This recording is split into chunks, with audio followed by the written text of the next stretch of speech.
Hi, Aaron Shapiro. Welcome. How are you doing?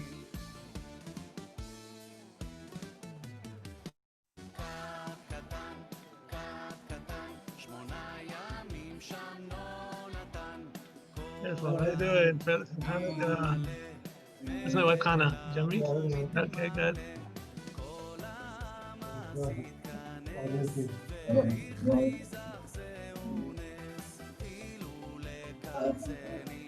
Yeah.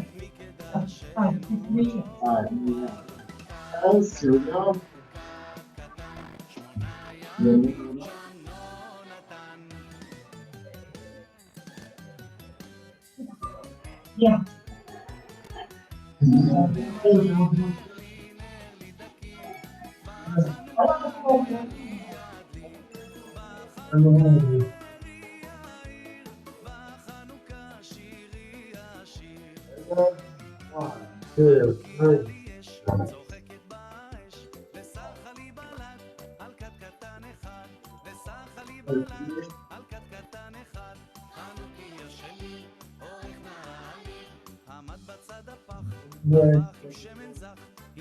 Eight. That's more than every week, right? I know that was disappointing. I was also. Oh, but he's online. Hi, Leo. Freilich and Chanukah. How you doing? Hi, I'm great. How you doing? Good. Everybody's at home. Who's in Bidu? Just you or the whole family? Everyone. Somebody from Shul. Somebody. Uh-huh.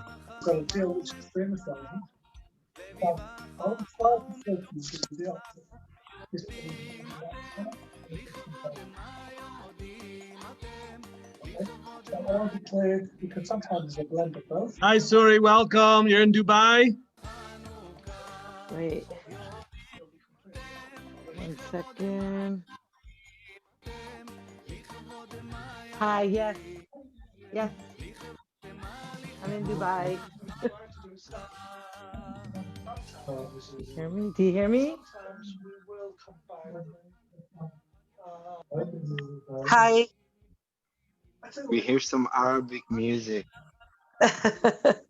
I'm in Dubai, yes. Assalamu Abahali. alaikum.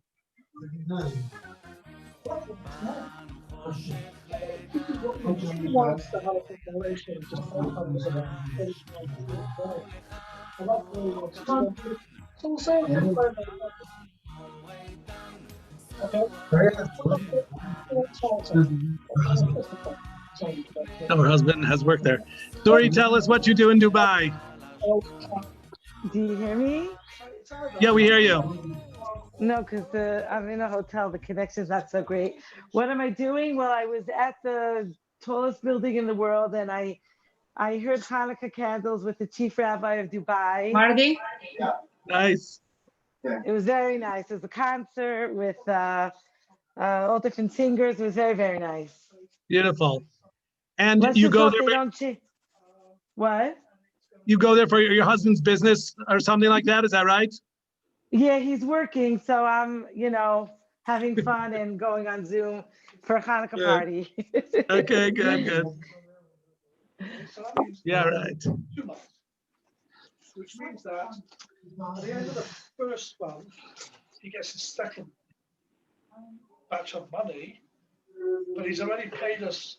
Hi, Ellie Lieberman. Hi, Sammy Glock. Shifra's here. Rachel Gabai's here. Everybody should show your face, at least at the beginning of the party. I mean, what's a party if we can't see your face? He paid us the first amount. He's paid us halfway through the second amount. So it's actually a very good deal. So that Hi, Leo. You're at the beach. That's good. Work out how we blend that in.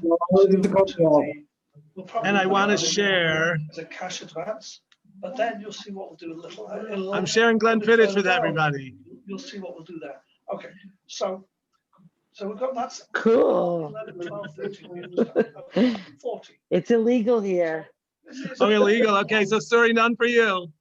Haram. But what about donuts, Suri? Can you have a donut? Yes. Okay, so I'm conducting a survey, and this is for the Americans better. Krispy Kreme or Dunkin' Donuts? What's it going to be?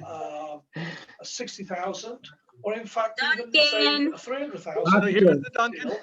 and the explosion could be 60% or 50%. Okay, we have a variety, Because it's incremental. but Okay. some people prefer Krispy but that's Kreme, so I all got those defined. also. By the system before the deal begins. Krispy Kreme.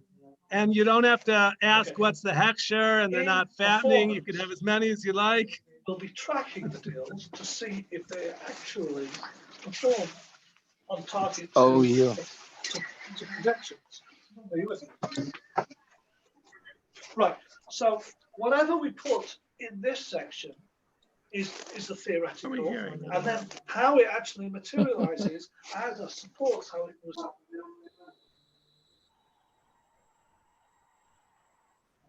Rachel Gabai and Rivka Leah say they're on the way, but there's Kakiv, and Yuda also said the same thing. So we're patient.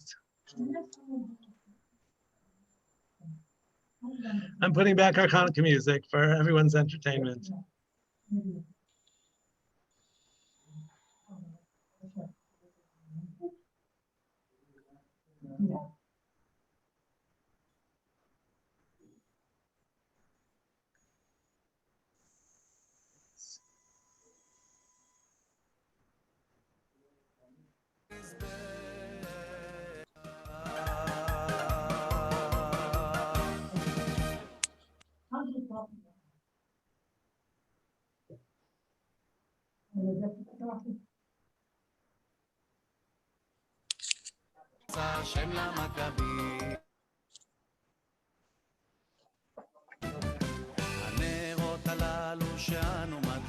Ira Moshe, every week you're here, and now because there's the party, I have Glenn Fittich for you. I'll make it up to you. I'll bring it to class one week. You'll save it for me? I will. I'll save you some. All right.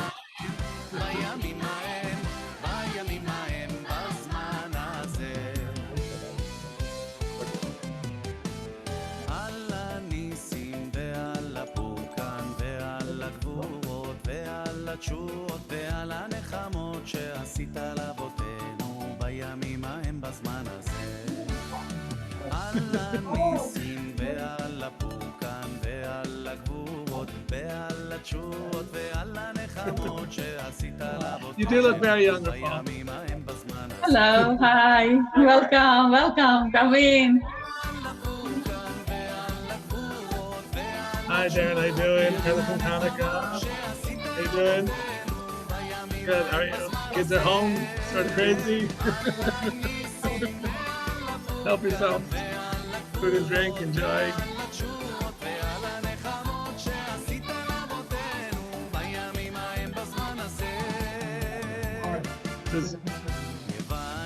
יוונים נקבצו עליי, אזי בימי חשמנים, ופרצו חומות מגדלי, ותראו כל השמנים, ומינות הקנקנים, נעשה נס לשושנים, I think he's gonna come.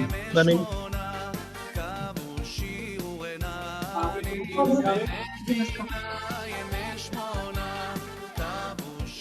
עיניים, יוונים נקבצו עליי, אזי בימי חשמנים, ופרצו חומות מגדלי, ותימו כל השמנים.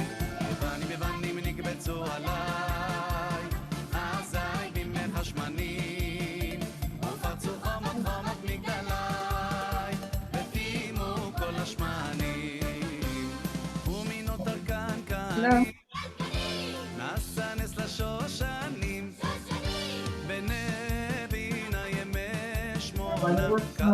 Yeah, I'm third. You never know. And just some people, it was. To some people, the filter was really important. But for upload speed, it's better without a filter. So that's why I wanted to.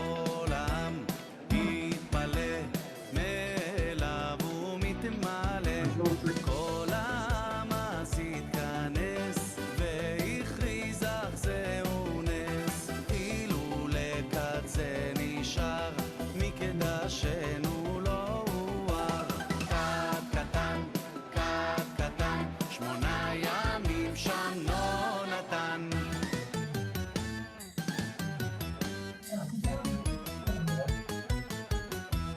נר לי, נר לי, נר לי דקיק, בחנוכה נרי עתיק, בחנוכה נרי יאיר, בחנוכה שירי השיר. חנוכיה לי יש, צוחקת באש, וסחה לי בלט על כת קטן אחד, וסחה לי בלט על כת Another קטן underwear? אחד. חנוכיה שלי, Okay. אורך נעלי, עמד Oh, בצד really? I don't know that one. I left Cleveland in 87, keep in mind. לשיר ולמזמור, הדליקו בו האור, Nice. לשיר ולמזמור, חנוכיה שלי, אורך I נעלי. heard of it. I mean, by the time I was in New York in, סביבון סוף סוף סוף, חנוכה, and I think it was closed by then. חנוכה הוא חג טוב, סביבון סוף סוף סוף, סוף נסוף כל חודש גדול היה, Okay. I'm not exaggerating. Every reader will see something quite unusual. Every week, only on one day a week, That's really funny. only Sundays. Milchigs, right? Huh? Milchigs. יודעים אתם, לכבוד מה יודעים אתם, Really? That I didn't know. יודעים אתם, Only open set. לכבוד החנוכה, I see. יודעים אתם, Oh, Blansky, okay. That's funny. מה יודעים אתם, לכבוד מה, לכבוד החנוכה. Yeah. חנוכה, חנוכה, Yeah. כוכבים מסביב, גיל לילד רך. חנוכה, חנוכה, סביבון סוף סוף, סוף נסוף, סוף נסוף, מה נעים וטוב. באנו חושך לגרש, בידינו אור ואש, כל אחד הוא אור קטן, וכולנו אור איתן. זו החושך השחור, זו מפני האור, זו החושך על השחור, זו מפני האור. מעוז צור ישועתי, לך נאה לשבח, ייכון תפילתי, ושם תודה נזבח, לעת תכין מטבח, מצרם נבח. אז אגמור ושיר מזמור, חנוכת המזבח. אז אגמור ושיר מזמור, חנוכת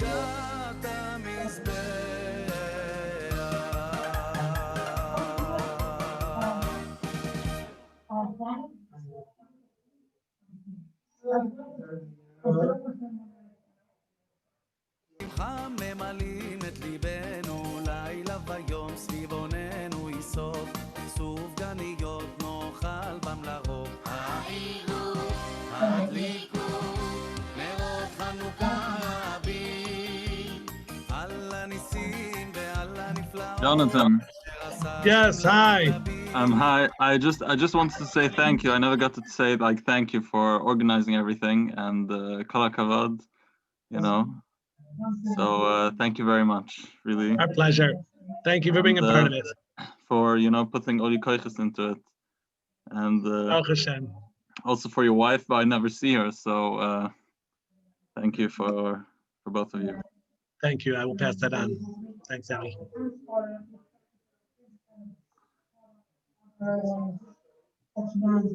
בימים ההם, בימים ההם, בזמן הזה.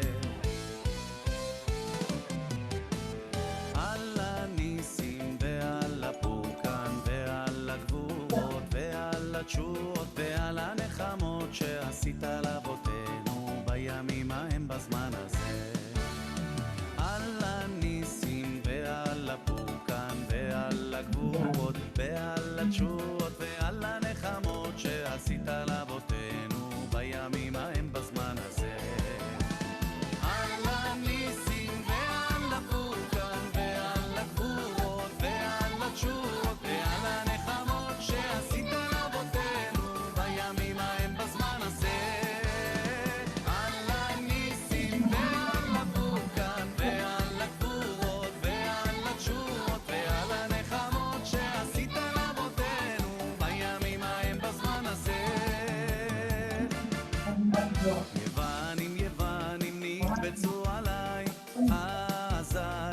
חשמנים ופרצו חומות מגדלי וטימו כל השמנים ומינות ארכנקנים נעשה נס לשושנים בני בינה ימי שמונה קבעו שיר ורננים בני בינה ימי שמונה קבעו שיר ורננים מבנים נקבצו עליי אזי בימי חשמנים ופרצו חומות חומות מגדלי וטימו כל השמנים מבנים נקבצו עליי אזי בימי חשמנים ופרצו חומות חומות מגדלי וטימו כל השמנים ומינות ארכנקנים נעשה נס לשושנים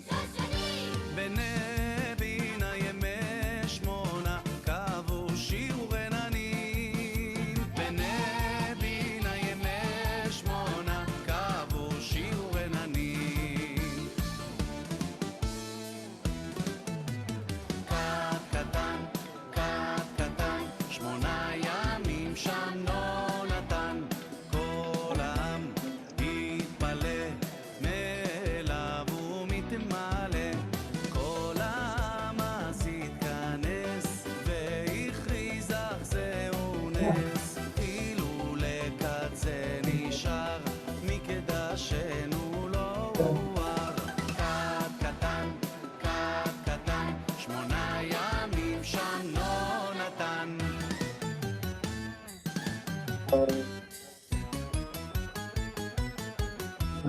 נר לי דקיק בחנוכה נרי ידליק בחנוכה נרי יאיר בחנוכה שירי השיר חנוכיה לי יש צוחקת באש וסחה לי בלט על כת קטן אחד וסחה לי בלט על כת קטן אחד חנוכיה שלי אורך נעלי עמד בצד הפח עם שמן זך הדליקו בו האור לשיר ולמזמור הדליקו בו האור לשיר ולמזמור I think I'm ready to get started, okay?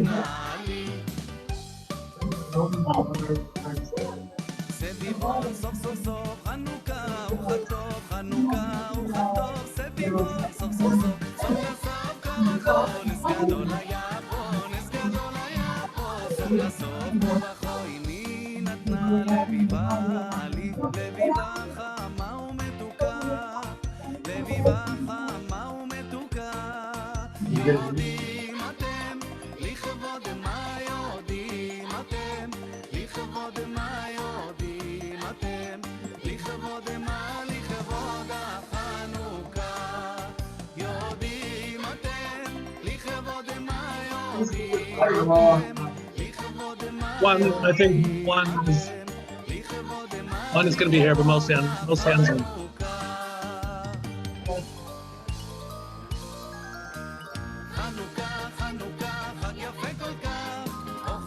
Yeah. Yeah, I have to.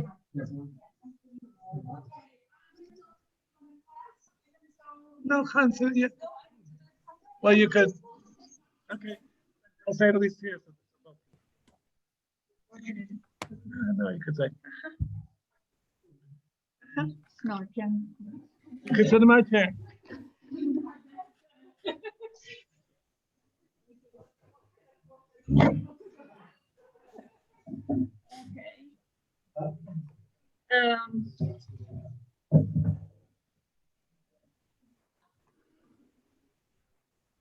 Hi, welcome everybody.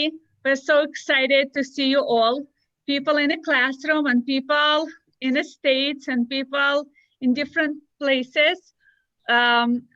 It's our first Chanukah party and we're so happy to have here such wonderful speakers, people from the industry who actually is helping Tzomet, and some of the people that you will see here hired already our graduates and very happy. So we would like you to hear from them and to learn from their wisdom and to know more things Hi, very important people we have here with, who are from the community and outside of Haredi community. So we're welcoming everyone and we wish a lot of Hatzlacha to this evening. Thank you.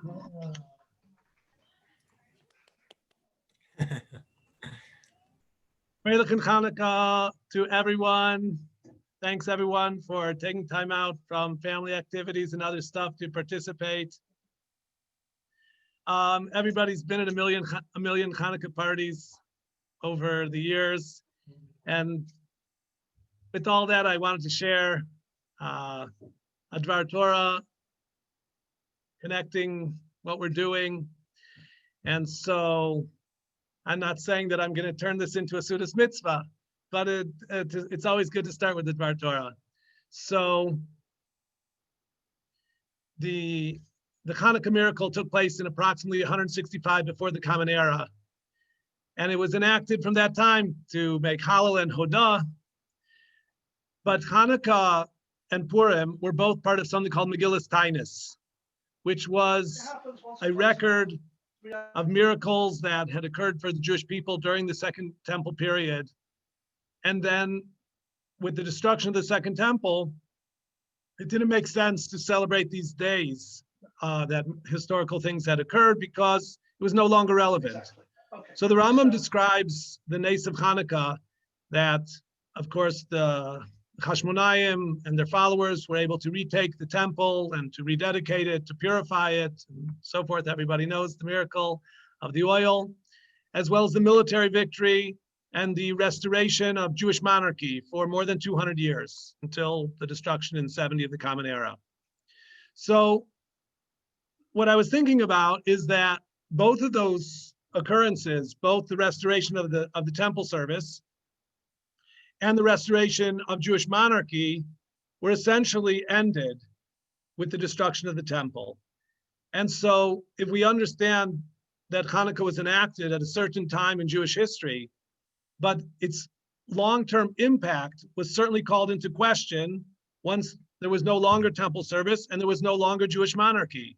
So it would have been easy for the Chochmei Ador, the sages in that generation, I'm positing it's Rabbi Yochanan ben Zakkai, right, who's leading the Jewish people at that time, to say Hanukkah is no longer relevant. It was an important day during the restoration, the last 230 years of the Second Temple period. But now that we're in Galus, so what's the point of lighting the candles or the Halal and Hodah if the impact that had occurred as a result of the holiday have essentially been negated? And yet that's not what they did. They canceled Megillas Tainus, Nisbatel Megillas Tainus, but Chanukah and Purim remained. So Purim has psukim, Milchemes Amalek, that's for sure an eternal struggle. We know about that. But why was it decided to maintain the celebration of Hanukkah even in the dark days of exile?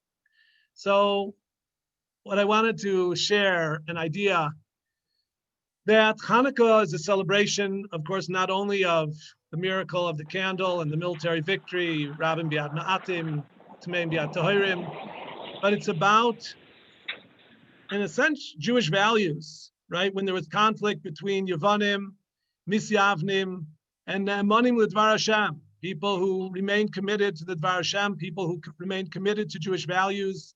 So that was a nitzachon, a victory that, in addition to a military victory and a religious victory, but it was a victory of values and Jewish continuity. And in a sense, we're still celebrating that battle over Jewish continuity, the meaning of Jewish life and how we express that, the integration of what's called Yaf Delokim Liyefet, V'yishkon Bo Alei Shem, the beauty of Hellenism, Western civilization, and all that it has to offer is something important that it seems to be the plan. That Hellenism, there was sort of a synthesis between Hellenism and the leadership of the Prushim. Shimon HaTzadik met Alexander the Great, and that was a very important meeting. And we are sort of still at that juncture, particularly in Tzomet, where we're coming from our community and we're involved in the greater community. And particularly, I want to talk about cybersecurity. One of the words associated, we say in Maosur, is partzu, Partsu choimois migdalai. They made breaches in our wall. And of course, pirtzot, breaches, it's an industry term in cybersecurity. So I'm not going to tell you that, Leo is really Judah Maccabee, and, we have here Yehudis Das Yechon Kohen Gadol. I'm not going that far. But a lot of the orientation in the field is very technical, as it needs to be. And of course, our course is all about hands-on and learning the skills you need. But there is an element of good versus evil, of light versus darkness in the world of cybersecurity. I mean, it's even called the dark web, right? So darkness, the powers of darkness are very much threatening, and they're really threatening civilization. Civilization is absolutely under threat. And we're the good guys. We are still fighting this battle against people who are trying to breach. They're trying to bring down the walls. One of the issues is privacy, right? Breaching private information and then publicizing it on the internet is one of the things that cybersecurity experts are fighting against in order to maintain privacy of financial, health, and all personal information. That also goes back to the fight of the Hashmonaim against the Yevonim and the Misyavnim. So these themes for which Chanukah was enacted in that early time of 165 before the Common Era, and then it was brought into question with the destruction of the Second Temple. But the wisdom of Chazal, as I said, like Rabbi Yochanan ben Zakkai, was that this fight is not yet over, and we're still fighting that fight. And everybody who's here tonight is celebrating our interim victories, that we may be ma'atim, okay, but we are still tahirim, and we're trying to be tzaddikim, and we're fighting the good fight. And so I wish everybody continued success in fighting the fight and doing the good thing. Welcome, welcome. And I'm really happy to be hosting this evening's affair. I see now that Ms. Sharona Mizrahi has come in. Welcome, Sharona, and I see Ola Sergachov is here, and other distinguished guests are arriving. So I invite everybody to partake deeply. I already offered you Glenfiddich and some virtual donuts, but I wanted to offer you to partake of the wisdom of our esteemed guests. They are experts in the industry. They have a lot to share with us about the companies where they work, or career development, what it means, how to break in, how to grow. So feel free. We're gonna give you the opportunity to ask questions. So I encourage you to, yes, speak up and ask questions. And so without further ado, I'm introducing Mrs. Sharona Mizrahi. Thank you. I'm so excited to be in this event because I love to take a part and to be a partner in Tzomet. I'm Sharona, and I have, I think, a passion to know you and to meet you. I'm working in venture capital, American venture capital, Blumberg Capital. She sits in US, San Francisco, New York, and we have a site in Tel Aviv. The venture capital invests very diversity startups in software and B2B. But this is not just my special. My special is to help Tzomet, Hannah, and Jonathan to take your dreams and build the opportunities. 4 years ago, I served a lot of years in intelligence course, most of them in 8,200 military unit. I was with a different position, intelligence, and I turned to the human resources. My final position was the head of department in human resources in all the units. In all, right. You hear me? Hello? We do. We hear you. I hear you. We hear you. No, now we don't actually. You're on mute. You're on mute. I open my mute. You hear me? And my last position in the army was the head of department in all the human resources in all this unit, 8,200 special unit with a lot of networks. Now I build my company is called Smart Ofek, and help the entrepreneur to take their dreams from early stage and to build a company, a success company from the HR view. I meet Tzomet. It was, I think, the most of my important things in this year, because we meet in a different, in cybersecurity for women. And I saw Hannah, and I asked her, what you are doing here? Because it's so, no, it doesn't familiar for me. And from there, we have a great partnership. I help them, and I try to grow with them. Sometimes I saw you're difficult to integrate in the cybersecurity industry, but I know, because all of my background and all my experience in the industry, in the high-tech, in cybersecurity, you came to this industry with a lot of skills, a lot of knowledge, and most of from that I know is your motivation. Think about all your passion to integrate in this industry. It's not familiar for you, like soldiers in the intelligence course. And this is the best benefits to our entrepreneurs. Don't give up, because I believe that all the participants in the Tzomet program came with a deep background, cognitive and capabilities to learn and to fight with a different area that they never meet before. And this, the difference between the success candidate,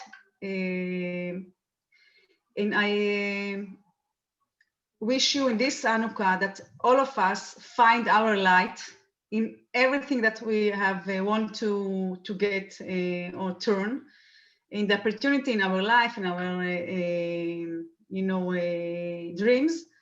I'm here to help Tzomet, and I'm proud to be part of Tzomet. And I say to all my friends about Tzomet, and I try to do my best to put Tzomet in a great partnership with companies that I know. I saw a few of them, and Yuda, you here? It's nice to meet people that I served with in the past, but we can help you a lot. Jonathan and Hannah, you're doing a great program, and it's my privilege to be a part of this. And everything that you need, I'm happy to help from my position in the past and currently. And a lot of success, and happy Chanukah.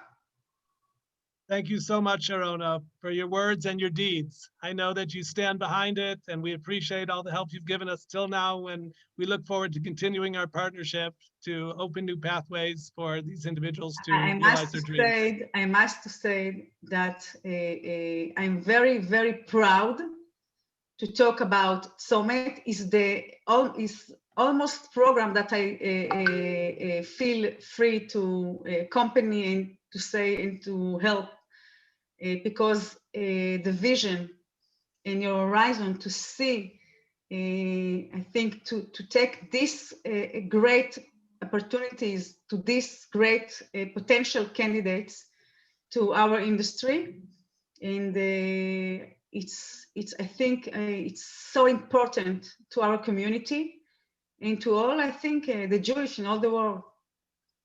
Beautiful. Thank you. Thank you.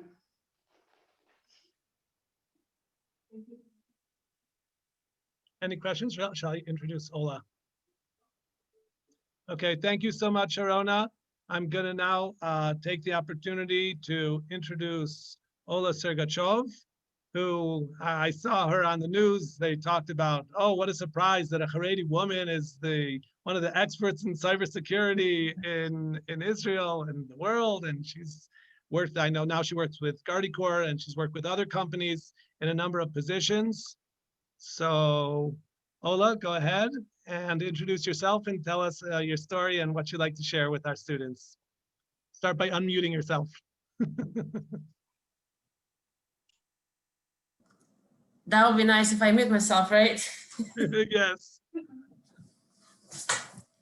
So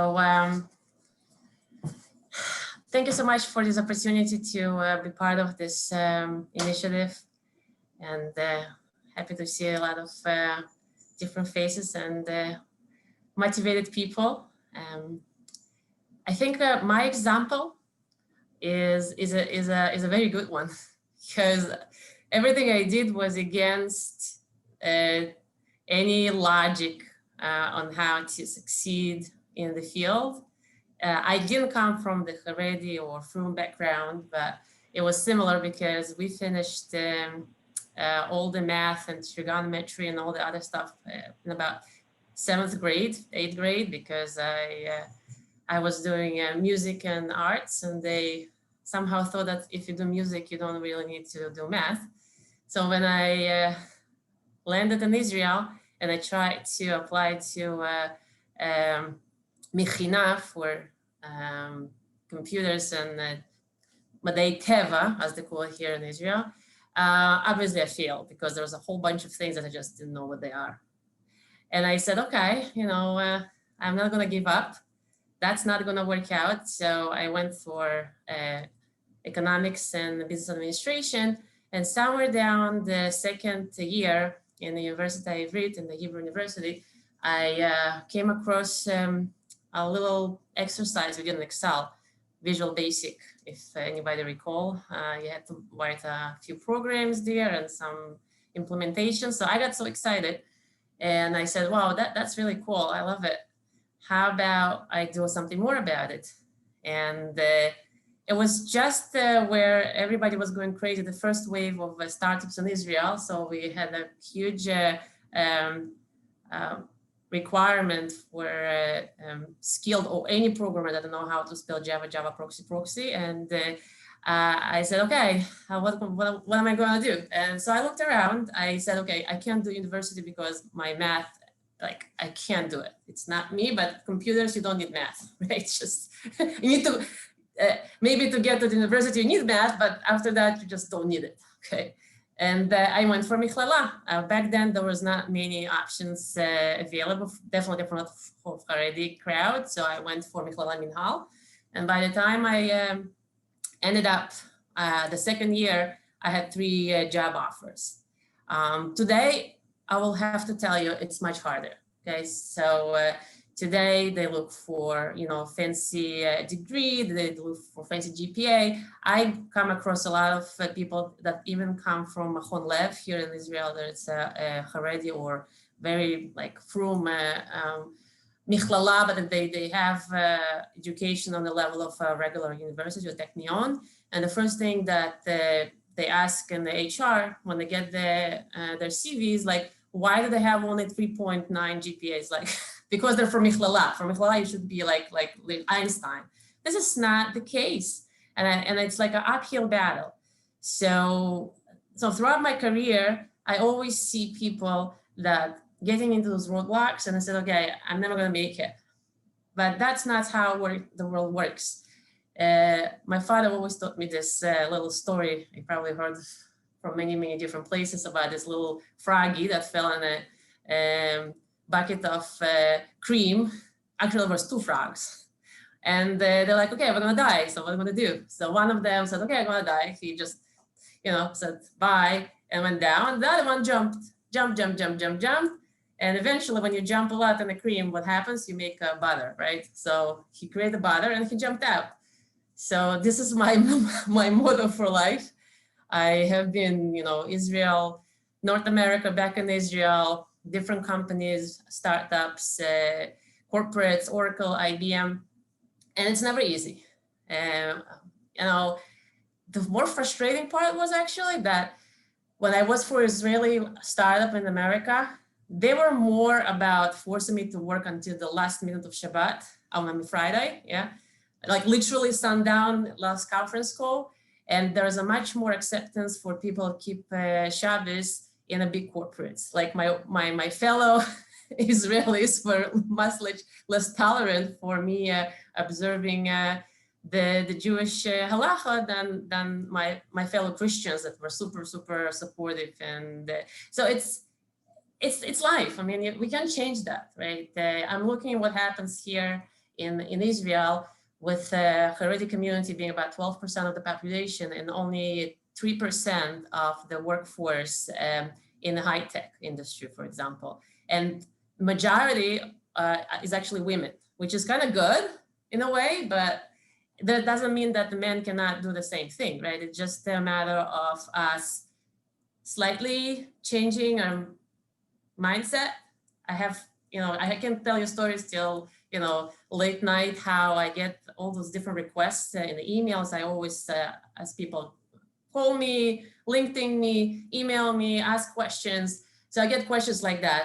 I'm looking for, I have computers, did some class, education, whatever, 2 years, some sort of courses. And now I'm looking for a different area to advance my career in a product management. However, I don't have WhatsApp on my phone. I don't have email. I mean, I do have email, but I send it from somebody else's email. And I don't really, go on Google and stuff. I'm like, that's not going to work. Okay, I understand you have certain standards, and I understand that you have Kedushat Einayim, and I totally get it. My kids all over the internet as well.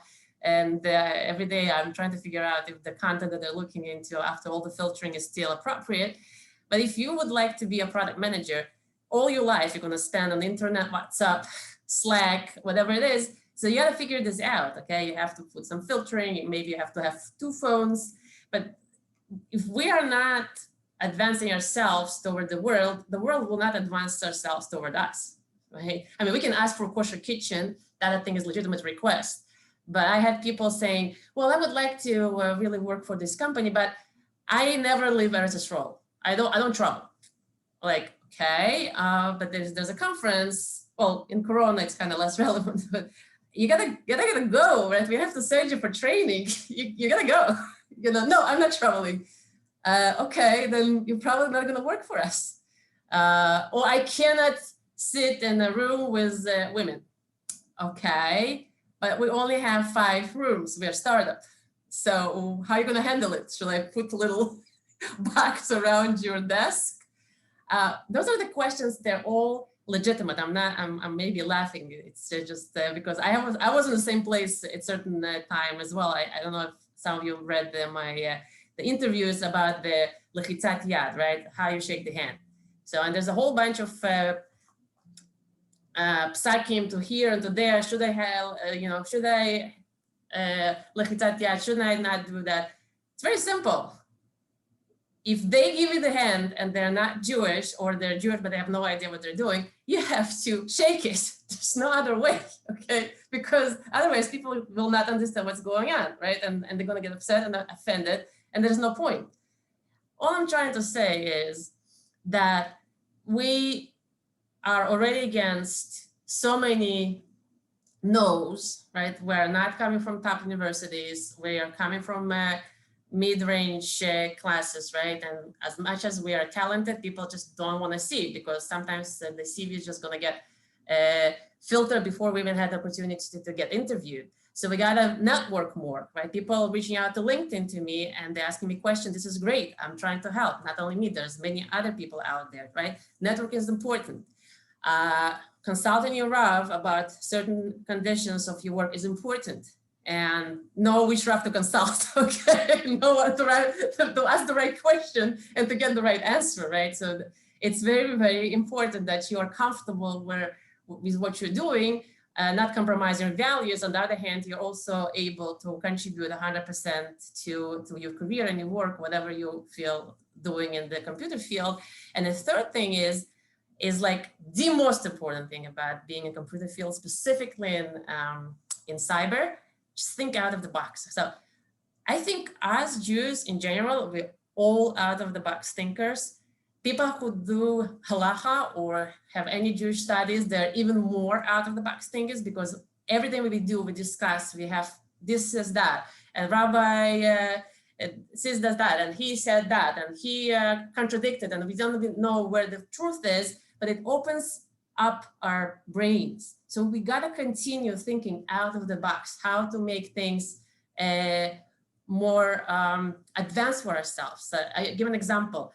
If we don't have any experience, right, and we're trying to get the first job, right, first opportunity, go code, join open source project, try to download pieces of code on the net, read, right, all the different knowledge places where they talk about cyber, whatever is your place you wanna be professional, cyber, databases, crypto, whatever it is. Because when you get to the interview, they're not only looking today, like, what did you learn? Okay, it's important, but how you think out of the box, how you find information, how you look for things. Give an example, in our interviews here at GuardiCorps, we don't ask you knowledge questions. We give you a task, we send you home, and you have to come next day and show us how you solve it. And the most frustrating part was, it's still somehow, I don't know why, is it maybe we just didn't have enough experience. The university graduates did much better with those tasks than the graduates from 2-year, 3-year courses. It's not because they can't, and not because they learn different things, but I think in the university, they teach you also how to find information, how to look for things, how to open up your horizons. While in a specific dedicated classes, we teach exactly what you need to know, but not necessarily we have time to teach you how to look for information. So we have to teach ourselves how to do that. I'm myself, when I came from Mikral Minhal, I knew how to do Java. Okay, that's what they taught us, C++, all this C and all the other languages. But it took me another year, right? Like you get shown the driver license, and then you finally start to learn how to drive for another year. So after a year, I finally realized that coding, it's not about you just making something up and creating anything from scratch. It's also how to look for somebody else's code on the web and copying it and then making it work for you. Okay, so there was a lot of learning that happened after I actually finished my class and I finished my education. So open-minded, have a Rav that will guide you spiritually and making sure you don't make this, life-threatening compromises about whether smartphone, not smartphone in your life, and just don't give up. It's possible. You see, I'm here, I'm started from a little programmer over there, Java proxy, and now I'm a VP strategy, fancy, and doing all sorts of cool stuff. So that's it. Ola, I love your message very much. First of all, I love the frog mashal. It's even a Chanukah thing because it's about milking. So it's a special application of the frogs jumping up the butter. But I loved your message about people in the Haredi community not creating unnecessary barriers to themselves from getting a job and having realistic expectations about interface with the world, like you talked about, in communications and interpersonal interaction. I think that's really, really important. But I'd like to turn it over to the students because you are such a great personal example of, like, you came from the Michlelet Minhal, and you're from Russia, right? Or Ukraine, or where are you from exactly? I was born in St. Petersburg. Yeah, I was born in Russia. Okay, very nice. My wife is from Moscow, and we spent a year in Russia. We chatted, yes. Okay, good. Compared. Okay, great. So I'd like to ask the students if they have any questions for Ola.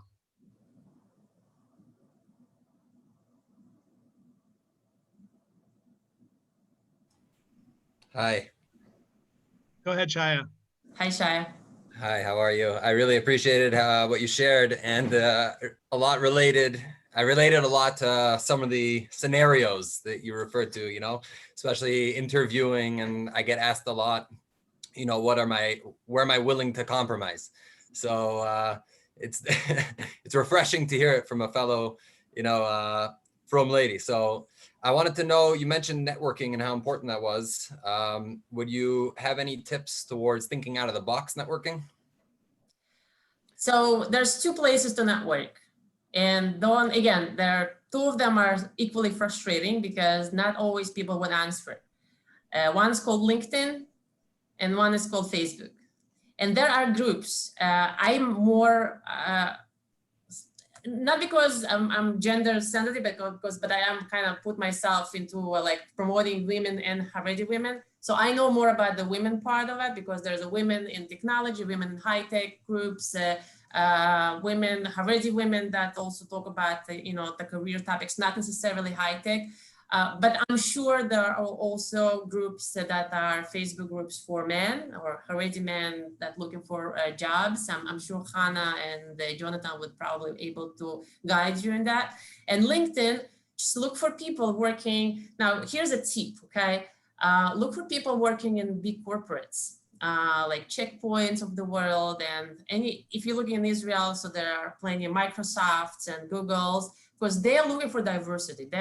It's their thing, okay? So they may actually be more responsive to you. Do not reach out to HR people. Reach out to people who says they are mentor. There are some people, there's like a status, and then they're ready to mentor or they're ready to ask questions. And just randomly find people, reach out to them, say, hey, I'm starting my career or I have a question. People love to help. You would be very surprised how it's empowering for people, not asking them to help you, but asking to give you advice. Now, from that, you can build a relationship with the person, okay? You can ask them to have a conversation with you. They may be willing to help. They may be willing to point you in the right direction. Find a question and find a person that you think will be able to answer that question. And that's how the network starts.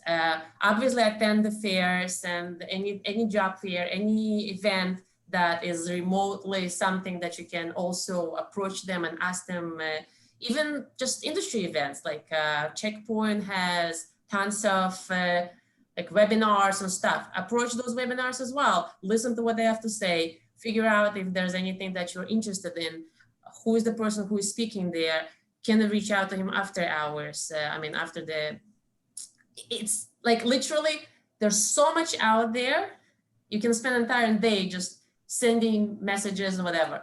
You're probably going to be answering 5% of all the messages. Don't give up. I have the same problem, even though I'm very famous and very great, whatever, but I reach out to people, even my old friends, sometimes just don't either they forget or they don't pay attention or they don't respond. I'm not getting offended. I go to the next one, but they will answer. They will give you some advice. They will give you, listen, there's an opportunity here. Maybe you should do that. Maybe you should do this. That's where I think today is super important. Twitter, start tweeting. If you find something interesting, start tweeting. Build your brand. Also important. Even LinkedIn, start posting things of value, not just copying and pasting somebody else's articles. But that's where you start to show up, because all the people that are going to look at your CV, they are going to also look at your Facebook and LinkedIn presence and Twitter presence. And if you have one and you have something that you keep posting and talking about and bringing interesting topics, it definitely goes into your advantage. And also it develops your own, professional path. Make sense? So you would definitely say that it's important for every student to have a portfolio. I did a mistake. I didn't do it. Okay. And now I'm in a stage that I actually want to spend the next year building it up, building my LinkedIn profile, building my podcast and all the other things. It's just my kind of personal goal. I should have done it probably 20 years ago. But that's what it is. But if, again, when I started my career, it didn't exist. Okay. So, LinkedIn, I think, just started maybe 5 years after I started my professional career. So, but today it's all available. Use these channels to advance yourself and also to learn about things and to communicate, collaborate, network. Yeah. Thank you. Other questions? Yeah, I had another question. First of all, thank you for your message. I really appreciate it. I just was wondering, like you were talking about university students, being better. So I was just wondering, how much of a disadvantage is it to not have a degree in the cyber world, And, you know, what could you do then to, you know, stick out and, you know, to, you know, make sure that you do get a good job?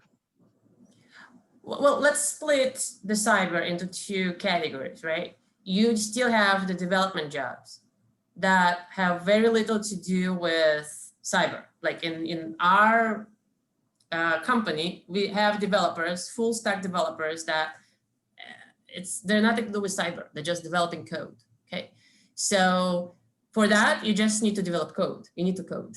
You just need to code. And the only way to code is to code more, okay? And the way to get better is just to code more. And there are plenty of open source. I give an example for Guardicore. Guardicore, we have something called the Infection Monkey. Is it's a software that allows you to test vulnerabilities by deploying it in an environment and just kind of running and infecting servers, but a fake infection, yeah. So it's an open source product. So we actually develop it open source, meaning you can contribute to that development. And there are other projects out there. There's a tons of open source stuff that you can just be part of and code. So this is part of cyber, and you can choose the open source in the cyberspace. You're familiar with the lingo, with what's going on. Now there's another part, it's called labs. Labs is a completely different animal. Labs, what we have is we either proactively tracking the dark web campaigns, we identifying what's going on, or we're trying to help our customers that are being attacked. And this is a lot of scripting, automations, debugging, decompiling skills, reverse engineering, all the stuff that you almost not learn neither in university nor in any mikhlala. Maybe specialized classes to teach that. They're starting to do it now. I see classes that are, I saw by HANA, there were a few classes I saw by the other places starting to teach the lab work, okay? Over here, you have to be a hacker. There's like, you have to like start reading stuff, what kind of scripts the malwares are running, try to install, like have your own like computer farm, start running those malwares, figure out how they work, how they're infecting, what they're doing. A lot of OS knowledge, operation systems, a lot of scripting knowledge, a lot of, you know, how you operate between, how you collaborate, you know, networking knowledge, you know, how to talk to server, desktop to desktop, all the other stuff. Because the way that this whole thing works is by spreading from place to place to place to place. You have to understand all the protocols, communication, all the layers of the network. It's a completely different set of skills. So you have to pick where you want to be, what's more interesting for you, because there's different knowledge. Did I answer your question? I'm not sure, but just how do you differentiate yourself from a university student? That's like my question. How I tell you what, we do interview people from Miklalot and for the universities, and we don't care where you came from. However, if you do have your online presence, if you have the knowledge of you participate in this project and that project, even it's open source, even it's all the different things, if you put it on your resume, it looks much better than a graduate that just, you know, finished their, you know, year 4 project and looking for a job, okay? And look for big companies. I have to be honest with you, big companies, big corporates, IBMs and the Ciscos of the world, they would hire more entry level positions without experience than startups. It's just the way it is, right? We just don't have time and patience to train you. We do have even junior positions, we require 2 years of experience. We really don't care. I mean, for all intents and purposes, you don't have to have any education, but just show us what you can, right? And for that, you just have to be part of this. You have to do every day something. You can't just finish your studies and then sit there and, you know, not continue your professional development. That's what it is today. I feel so scared now because all my knowledge is like 10 years dated. If you put me today to code and, you know, and Kafka and all the Rabbit, whatever the names, the new stuff is, I have no idea. I'm sure Python, you know, I was helping one of my kids to do Python, and I had program in Python, right? It's new stuff for me, but I figured, you know, it's just another language. But you have to have experience doing that. You can't start from zero. So figure out all the new technologies, experience them, practice them, programming them, and then explain on your CV that you have experience doing that, even if you didn't work for a big company. Right. Okay. Thank you. Did I answer your question? Yeah. Kind of. Yeah. If you want more, like my details are with Hannah, so just you can reach out directly. We can think through what exactly you're looking for, and I can try to give you better advice. Okay. Thank you very much. Pleasure. Thank you so much, Ola. Really helpful insights. I would just comment that we have a really lively Slack channel inside our program where people are posting things and bringing things. And that's really good practice for our students. And they should consider even doing that on LinkedIn. And like you said, making an impact and showing what they're bringing to the table in order to like differentiate themselves and show what they know. Yes, question. Yeah, that's good.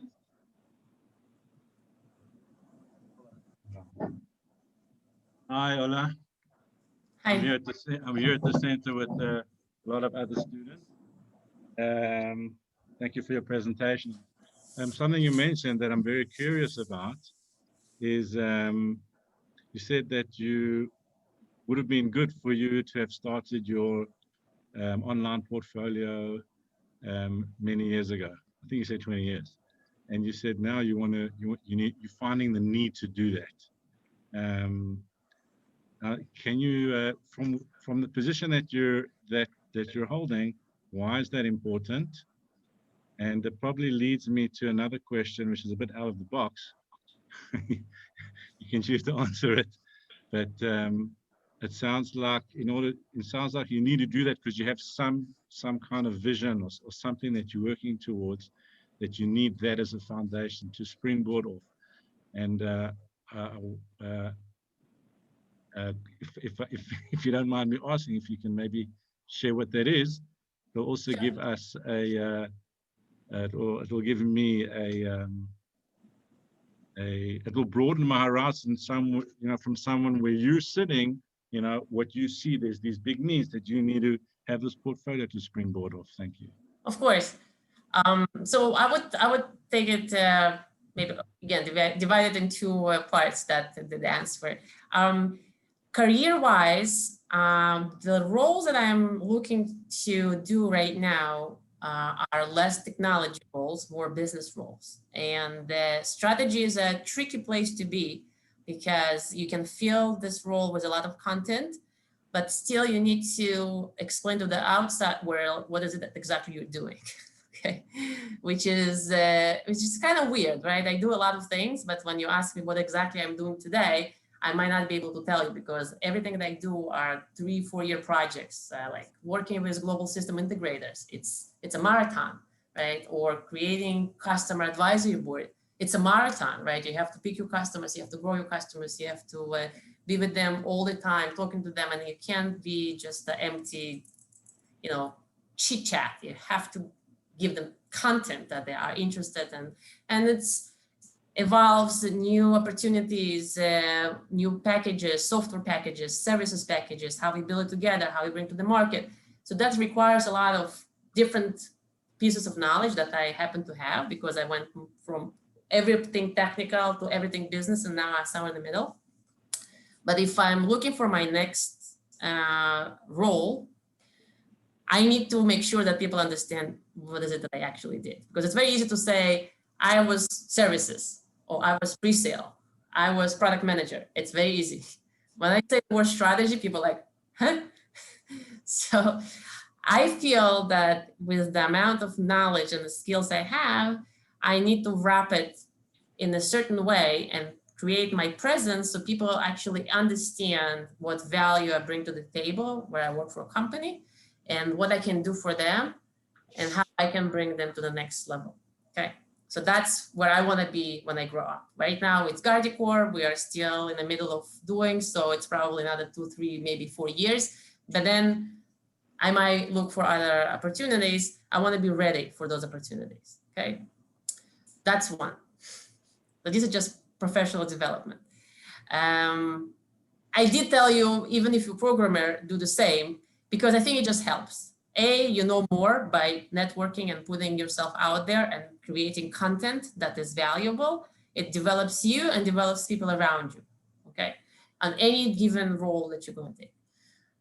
My personal vision is, I find that most of the startups, not just Israeli ones, but Israeli specifically, lacking the operational skills. They know how to create a product. They know how to make the first $10 million, maybe, or maybe 5. The next comes processes. Next comes how to make it scale, how to grow it, how to create bigger operations, something that we, in the States, we know more about it, especially big corporates. Israelis just don't have the patience to be there. They want to IPO, they want something quick, sell it. Some that do make it big, but there are few of them. And you know, pretty much on one hand or two hands, you can count all the big startups that make it really, really big from Israel. So I feel like a personal calling is to have that set of skills that can concisely and precisely teach, obviously, whoever wants to learn. Not everybody wants to learn, right? It's the one thing to bring the horse to the water, the other thing that horse is actually going to be drinking. But I'm optimistic. Otherwise I would not be in this career. And my vision is to really help those startups to take it to the next level. And bring more people that thinking out of the box into this process, whether it's a Haredi professionals, women, men, I don't really particularly care. It's just, if you know how to do a job, I would like to have you in my team. So that's pretty much where I want to be when I grow up. Thank you so much, Ola. We really appreciate you taking the time and sharing your insights, and we will be reaching out to you. So thank you for the offer. We'll take up on it. Okay, great. I answer my emails and calls and WhatsApps. Nice. Wonderful. I'm calling on Tom Milner now, right? Yes.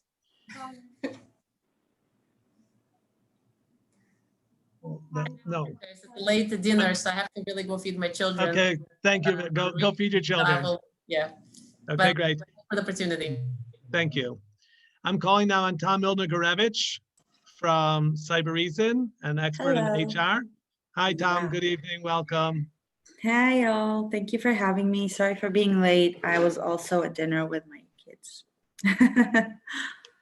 So it's really nice to be here. Should I just go? Yeah, go ahead. You have the floor.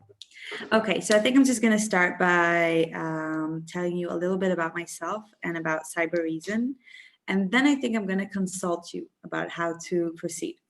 Okay, so I'm going to just start by telling you who I am. So my name is Tom.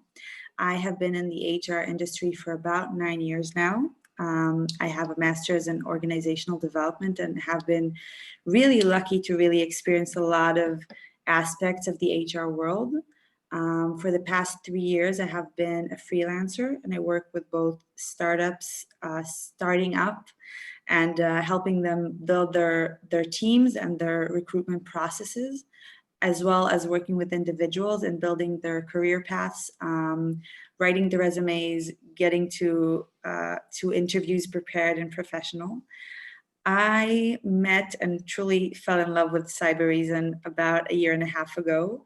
I started just doing this really small project within the company, and they needed just a little more help and just a little more. And then from here to there, I'm basically, I really quickly just became an employee of the company, as well as continuing to do some other things on the side. So Cyber Reason is really a unique company. It has been around for 8.5 years. And I fell in love with it for, I think, 3 particular reasons. So one would be the people. There's a very unique blend of truly incredibly intelligent and talented people who manage to also be very kind and communicative. And I don't know how many of you have been around the high-tech industry. That's not a very easy combination to come by. So there's a lot of communication within this company. Everything is very open.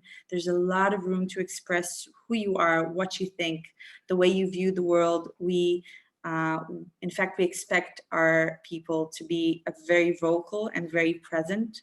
One of the values within our company is you be you, which is basically saying just come as you are, bring what you know, what you think, what you feel, your view of the world. And it means a lot to us. It's a really big part of who we are. So that's, I think, the first thing that really grabbed me. The second thing is being able to grow myself and my career within this company, which is something I find really valuable. I think it's very, very much a part of the new world, the new work world, being able to progress yourself and not just the company you're in. And Cybereason is very much a company where you can really grow or build your own career path. So it can be just growing into higher positions and taking management positions or being tech lead. And it can also be sort of a growth to different departments, different worlds, just entirely different, doing entirely different things. And it could be more of a personal thing. So we have musicians who have made songs with all of the musicians in the company. We have people starting their own projects and nonprofit things within the company. There are really a lot of ways to express who you are and do the things you truly love besides just working, which is a lot of what we do. And I think the last thing, which is not for everyone, is the pace. This is a really high-paced company. Everything is urgent. Everything had to be yesterday. There are a million things to do at once. Very Israeli in every sense you can think of. And personally, I love it. There's a lot of energy. There's a lot of interesting things going on. There's always a new challenge. You're never truly just resting. You're never bored. If you're bored, you need to check yourself because something is wrong. And so it makes for a very fun environment, the way I see it. Personally, one of my very near and dear to my heart projects within the company is diversity and inclusion, which is really connected to our sort of you be you value. We really do not want to be a copy-paste company of people, like-minded people who look the same, think the same, act the same. We really try to bring in as much value from different types of people on every aspect that you can imagine. So that's something I have been working on and really love doing for the past year within the company. So that's a little bit about me and a little bit about Cybereason. And I really sort of debated with myself what to talk to you about, because I really want to be of value. And I think I saw there were a few other speakers before me. One of them was, I think, Sharona, who's also HR. So I don't want to just go over things that people have already said.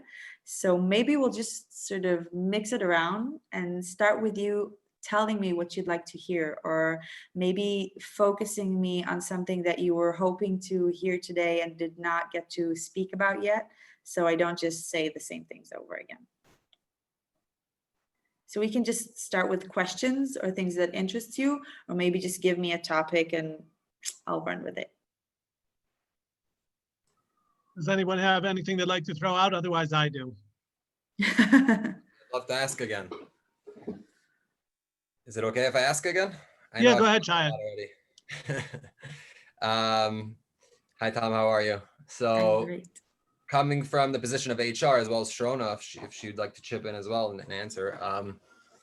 Basically, I don't know, there's a lot of people who suggest, trying to avoid the HR route when you're looking for jobs. So I would like to know a little bit from your perspective on what it is that you're looking for. And, whether it be technical knowledge, are you looking to see portfolios the way that, that Ola had said? What makes a student coming out of, a yeshiva program or any similar type of situation, how do they stick out and resonate by you? Okay. So first of all, I'll start by saying I hope the majority of HR people you're going to meet are not going to give you that I wish I had skipped this part feeling. I think I have a lot of amazing colleagues out there who are doing an amazing job, and they're always the ones ruining it for everyone. So I truly hope it's not going to be this horrible step in your route, and it should be. As far as what we look for in HR, it really varies with the position. But if you're talking about entry-level position, there is something that is sort of cross company, cross positions, because at the end of the day, if you're coming as a very junior candidate and you're not yet with all these really high technical skills with a lot of experience, which is what we're looking for when we're hiring senior candidates, basically we're very much focused on the personal aspect. So what we're going to want to see is a few things. One is motivation, which is probably the biggest one. And motivation comes across in many different ways. It starts from you being very familiar with the company when you come in. So I don't expect you to know about the statistics and the numbers but I would like you to have read about us and know a little bit about what we do, and maybe study just a bit before you come into an interview to see that this is something that you're interested in and that you sort of took the extra step to be engaged in the process. So motivation is a really big thing. The other thing is probably attitude. So I would really want to see someone who is looking to learn, who is able to deal with difficulty, who is able to fail and get up and do it over again, who is not afraid to ask questions, who is sort of sincere enough to say when they don't know something, and they are strong enough to go ahead and find the answers, whether it be asking their managers or asking colleagues or Googling it or whatever. I really want to see this sort of very can-do and very active approach, because when you're very junior, we invest a lot in you to make you someone who is sort of valuable to the company and who's taking a part in what we do. So what I'd like to see back is sort of the hunger that you really want to learn, that you want to work hard, that you're coming to take what we're going to give you, and that you're going to not give up when it's difficult, because it is difficult to start something new. So those are the main things we're focused on. And that's probably why, as far as junior candidates, one of the more important steps that you're going to meet is in fact the HR one, because that is sort of what we grasp on, because you're not bringing that knowledge yet. I hope that answers your question. Okay. Anyone else? If not, I can sort of go off that. But Jonathan, you had something you wanted to focus me in on. The words I want to throw out, Tom, were self-promotion and self-marketing. Okay. And how does a person navigate? I mean, self-aggrandizing is already not a nice thing, but being able to sell yourself and understanding that looking for a job is really a marketing project. I think really I'd like to hear your comment on that. Perfect. So that's really up my alley, because one of the things that I sort of talk about the most, write about the most, and work with the most with my sort of individual people that I accompany is the fact that the world has changed in general, and the job world has changed a lot in the past few years, and it has changed for the better and for the worse. So I'll sort of start with the bad news and I'll progress to the better part. There's a lot of competition out there. There are a lot of talented people looking to find work within the tech industry, within the cyber world. There are very few junior positions out there. It is not easy to get your foot in the door. That's the bad part. I will say that once you do get your foot in the door, you're going to be fine, and moving on from there is fine. I'm not saying this to depress anyone, but maybe to sort of normalize the fact that the first step is not necessarily an easy one, and that's okay. The thing that happened, which is a good thing in the industry, is that we really have a lot more power in our search. So if we go back a few years ago, we would sit at home, we would throw our resumes into sort of some job search website and just sit there and really just pray that someone calls us back. That's no longer the case. We're not only able, we're expected to be really active with our search, and we have all the tools necessary to do that. So we have a lot of platforms to brand ourselves, to market ourselves, to make ourselves interesting and just really appear to potential recruiters and hiring managers. So you don't just go and send your resumes and sit at home and sulk. You're a lot more able to push yourself forward, which is, I think, an amazing thing. The more power you have to progress yourself, the better off you are. So there are a lot of platforms you can use. Even Facebook is a great one, but honestly, LinkedIn is probably the best. LinkedIn is a very professional network. Besides the fact that I really believe it is the most underrated social network that there is today, it's incredibly interesting. There's a lot of valuable information out there. When people post, it's mostly interesting and valuable information, professional information. It's not just cat photos and all that other stuff going on in the internet. So there's a lot to be learned there. And it's really a great platform to brand yourself. So you have a profile, you can do whatever you want with it. CVs sort of have their rules. There's only so much you can do with them because you have to fit some sort of normal, way it looks. But with LinkedIn, you can really do anything. You can put any picture, you can put any background picture, you can take the about section and make it very much a storytelling section where you tell your own story, you tell whoever it is that's reading about the way you see the world, what's important to you, what excites you, what you believe in, what you have done so far that you are proud of. You can upload posts about anything that you did that you're excited about. You can really do whatever it is you want. And besides that, it's a really great place to network.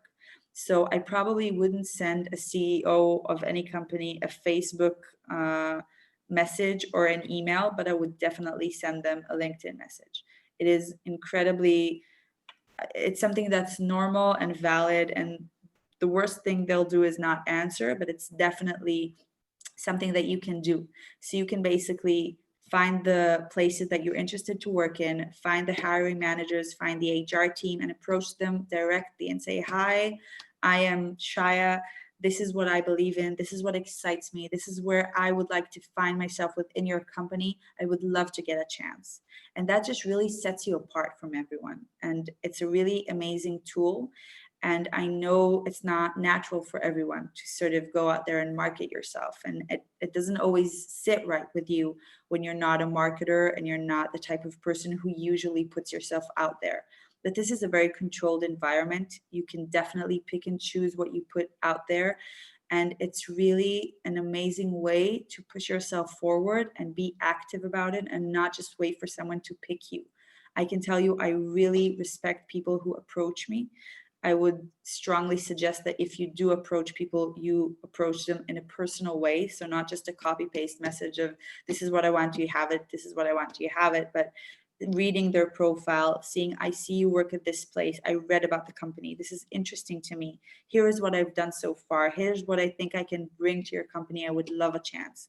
And don't give up. It will eventually work. And the more you grow your network, the more you grow your confidence and your experience, the more you will be approached from recruiters by themselves. So marketing yourselves today is, first of all, I think it's a really important way to get a job. And I also think it's a really nice way to regain power in this sort of process, which is not an easy one.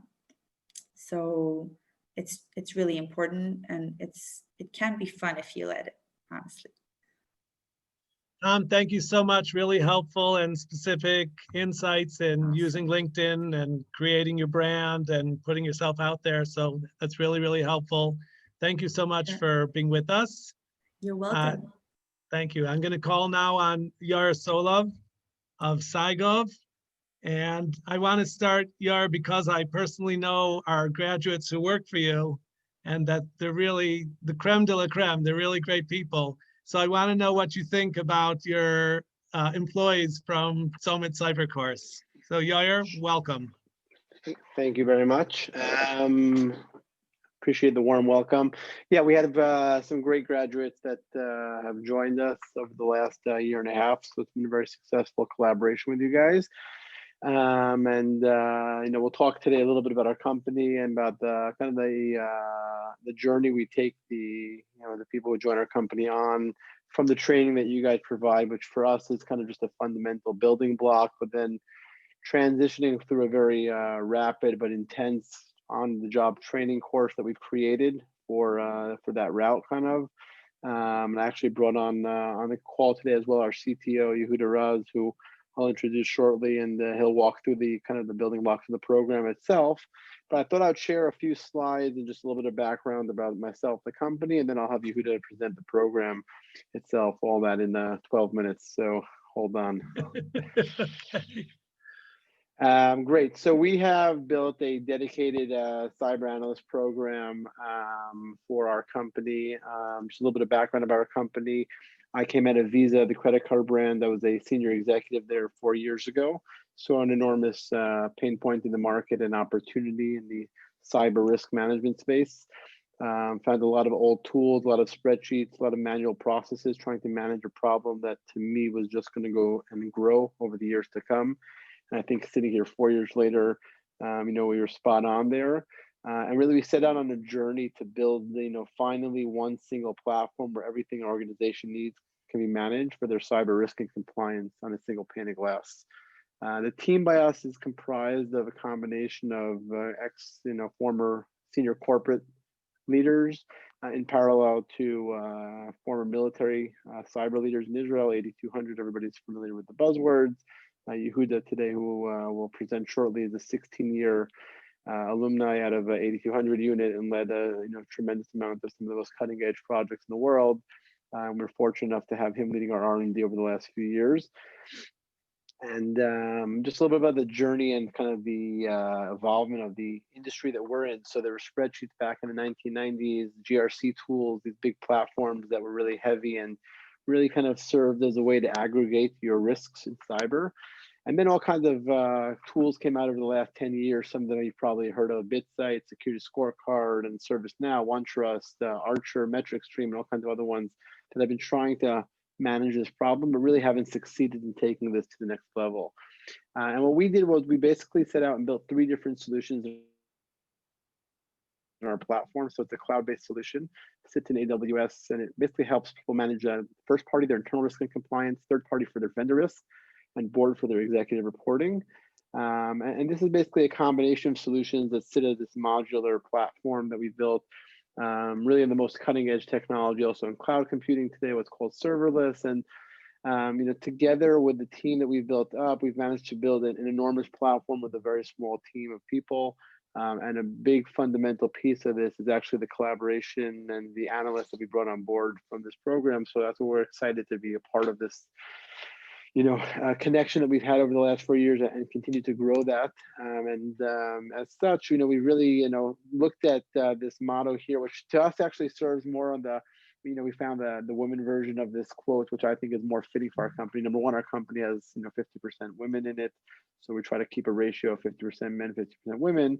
But, some of the people in the company are, Haredi background, ultra Orthodox, and so on. And therefore, we also know to find the balance of making sure that the environment is fit for those people who want to come work by us. But give a woman a fish, she'll eat for a day. Teach a woman to fish, she'll outfish you for the rest of your life. It's something we believe strongly in. And I believe that actually, all the analysts that we've come through this program are actually women and have certainly, I would say, surpassed our expectations up until now. Not that this should discourage any men from joining our company as well, but I think that the idea is at the end, we're providing tools here. And this is what I tell people who join our company 2 things when they join. One is that when you come to work for our company, the most important thing for me, and one of the things I set out at the beginning, is that everybody who works by us will love their job.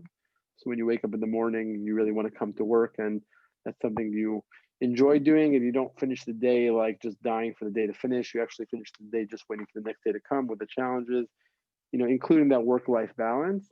And the second piece is that, whoever does come work for our company will, finish working for our company, whether it's in a year or 5 years or 10 years, with a tremendous amount of skill sets that will allow them to really grow in industry. I think Tom mentioned before about that, once you're in, you're set. So I kind of agree with that. Once you're in and you have these, on-job training and you get that experience, you're really in a great place to move forward. So I'll pass the presentation over to Yehuda now, just to talk a little bit about the program itself, and then we'll take some questions at the end.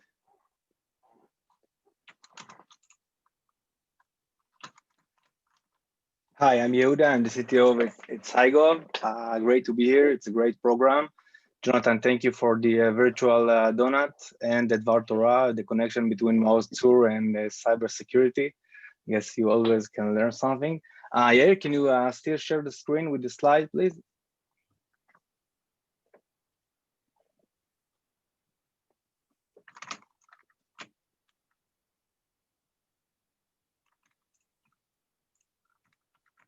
Can you see it? Yeah, go ahead. Yeah, thank you. So as Yair mentioned, yeah, thank you.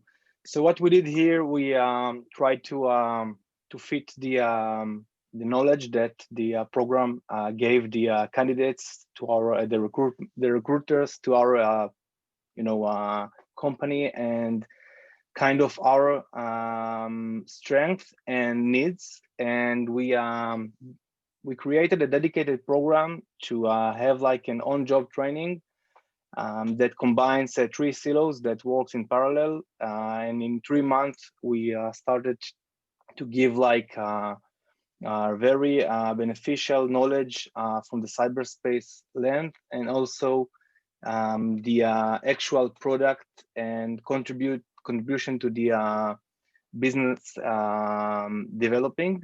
And I think that we kind of have like a very unique and fits with the support environment. This is also important for programs like that can act like a melting pot, that starts with the hacking skills that built on the foundation that they have from the program. And we have had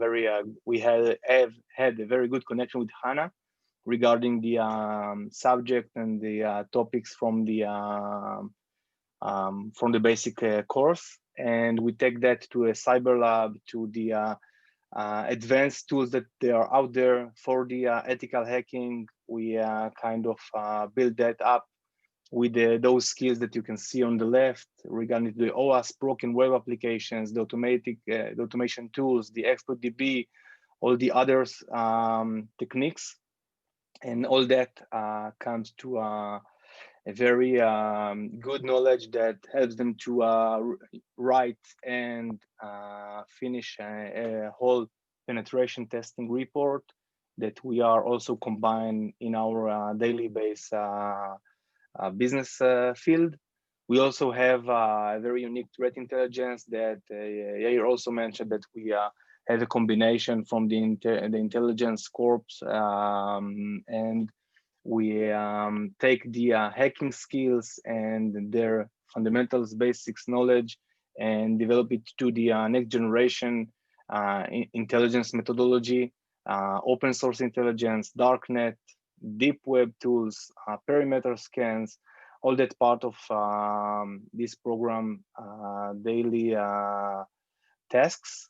And we also combine that to information security risk management, which is the I think the extreme training and qualifications in the security in the cybersecurity fields, starting from information security management systems, cyber standards, all the NIST, ISO, all the cutting edge standards that are out there, and they are developed, as well as privacy regulations, financial models as the FAIR model, and also CISO. I think that in the end, and who kept with us to the whole year and have tremendous daily developing self.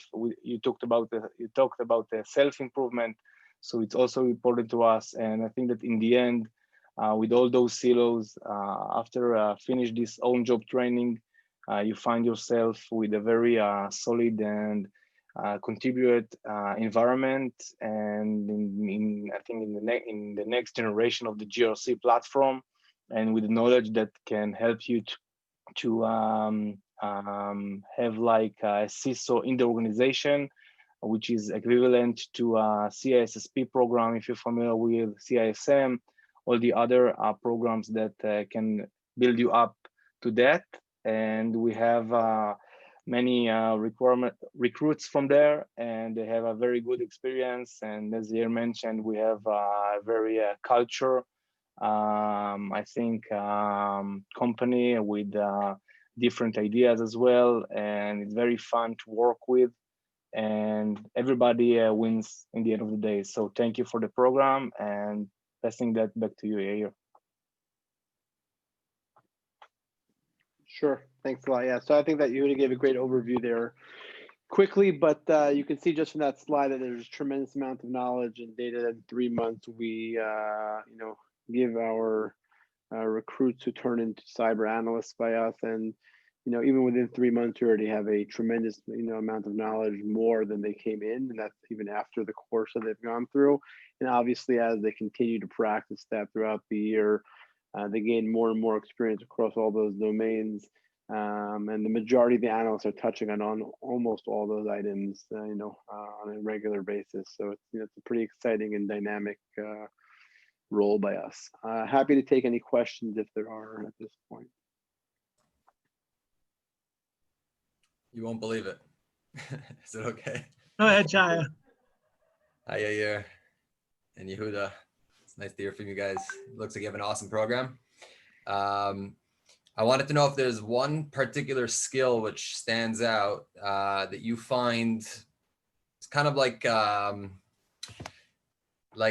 equal, like the denominator that makes somebody the most successful in the cyber world, be it whether he's an analyst or if he's a penetration tester or whatever he's doing, whether he's in development. Is there one particular skill which is the king of all skills? I'll answer that first. I'll let Yehuda go after me. If you want to go first? No, go ahead, please.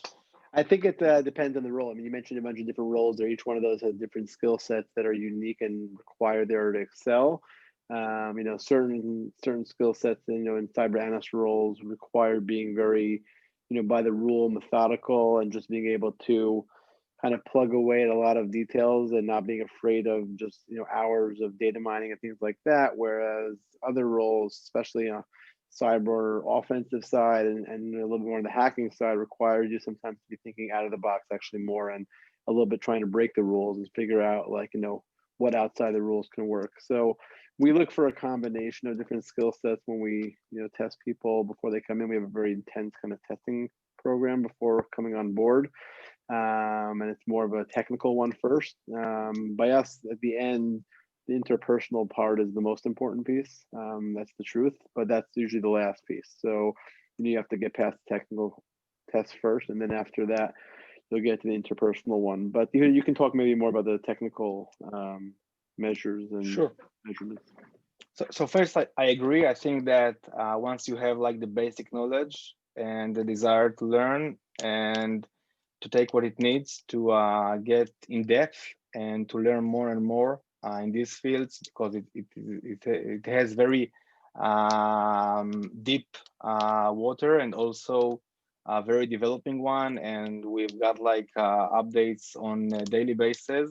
So I think that once you have the basic tech, I would say course or knowledge that you learn from high school or maybe military, of course, and program like this, it can be from the penetration testing, it can be from network security, it can be from other parts of the cyberspace. You have to have, I think, at least one solid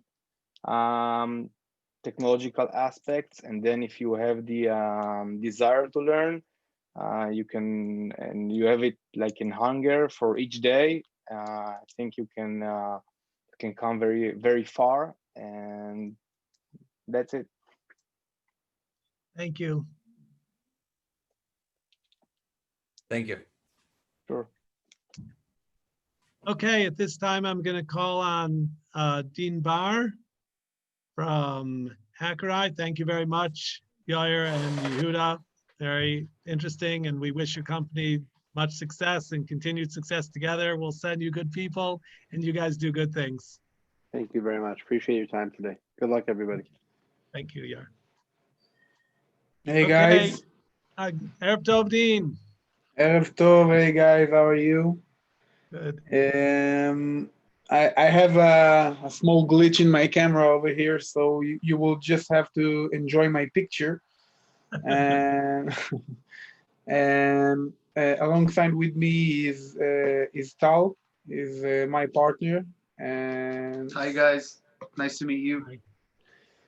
And yeah, we'd like to talk a little bit about the company before, a little bit about what we do, and then we'll go over a little bit about what you guys are, what level you're standing at, and what you maybe should do to get a little bit more experience, maybe expose yourself a little bit towards these markets, get some interested people, and just get a better understanding of what you're about to face, right after school. So, so first, Hackers, right? We're a company. We're a cybersecurity company. We give services such as red team, blue team, incident response, threat intelligence, and obviously research and development. We kind of, our aim is more offensive than defensive, to be honest. We're focused more on bringing type of attackers' knowledge into existing businesses that might be more focused on defense, or might be less focused on the cyber realm and the dangers that each market today faces, whether it's financial markets or technically any market that holds client information today could potentially be at danger. And that brings me to the second thing, is there's a huge market out there. And that means that it's only getting bigger. So you guys are entering a market that's growing, on the contrary to most markets out there, getting smaller and smaller because of whether it's Corona or whether it's just generally not being as adaptable to online environments, because people are, the world today is a very small place, and to one that has access to computers and one that's able to work from home and so on, it has more of an advantage. And cyber security type of approach is something that's a little bit more needed today because of a lot of information being kind of going back and forth online. So a great example is to see how Corona has just, if anything, created more jobs for this specific industry. So the idea is that now my employees must go home, right? Because they need to work from home, and I'm unable to facilitate them in the office, which means that now they need to access certain things from home that the company might not be wanting to disclose and maybe wanting to protect, whether it's critical assets or access to certain things or credentials or what may not, move between certain computers to others. So the idea is that there's more jobs out there, and I've heard a lot of questions here about how do I expose myself to this market? How do I get a job? How do I use the skills that I've learned, or how do I just get along in this industry? And I think the most important thing in any industry and anywhere trying to get a job is exposure. And I've heard a lot of talks about Twitter and LinkedIn, just to kind of give you guys an example of how broad these channels can be today. Today, we've got a guy, he's a reporter for The Marker, and he asked us for a leak. They're doing an article on certain leaks, and we gave him a leak that we knew Intel had, a company that Intel bought they had a leak that morning. And this was just today, yeah? And this guy basically approached us. He asked us, okay, so do you have any interesting leaks, any company that leaked out there?